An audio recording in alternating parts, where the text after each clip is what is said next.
Coming back to the point of the military engagement, হাসনাতের বক্তব্য খুব পরিষ্কার। এই ডিজিএফআই এনএসআই এর গুন্ডামি, মাস্তানি, বদমাইশি গত 16 বছর থেকে আমরা দেখতেছি, কন্টিনিউ দেখছি।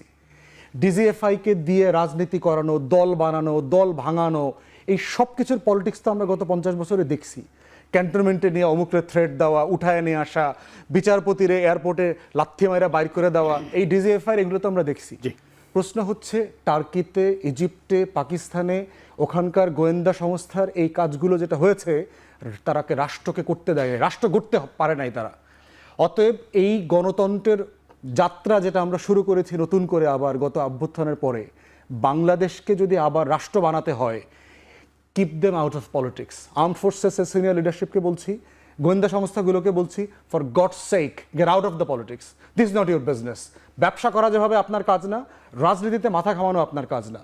আপনি প্রজাতন্ত্রের কর্মচারী, চাকর বাকরের মতো থাকবেন। Let the politician sort it out. রাজনীতিবিদরা, রাজনৈতিক দল ডিসাইড করবে কি হবে কি হবে না। আপনি কর্মচারীর মতো থাকেন। অতএব, এবং তার বক্তব্যগুলো দেখেন, সেনাপ্রধানের বক্তব্য, চুপ্পুর বক্তব্য, ভারতের ফরেন মিনিস্ট্রির বক্তব্য, ভারতের সেনাপ্রধানের বক্তব্য, একে শব্দে শব্দে মিলিত হয়ে যাচ্ছে ইনক্লুসিভ পলিটিক্স।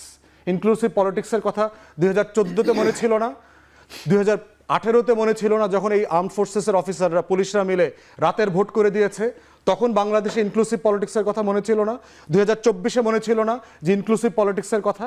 এখন কেন আওয়ামী লীগকে পুনর্বাসন করতে গিয়া আমাদেরকে ইনক্লুসিভ পলিটিক্স শেখাচ্ছেন?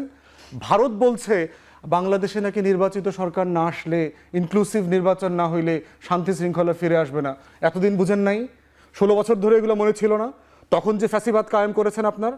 অতএব ইনক্লুসিভ পলিটিক্স কি জিনিস এটা আমরা জানি, আমরা বুঝি বলি আপনাদেরকে বলছি, gate out of politics. This is not your business. দয়া করে রাষ্ট্রটাকে রাষ্ট্র হইতে দেন, এই রিপাবলিকটাকে রিপাবলিক হইতে দেন, 1400 শহীদের রক্তে গড়া দেশটাকে দেশ হইতে দেন। এটাকে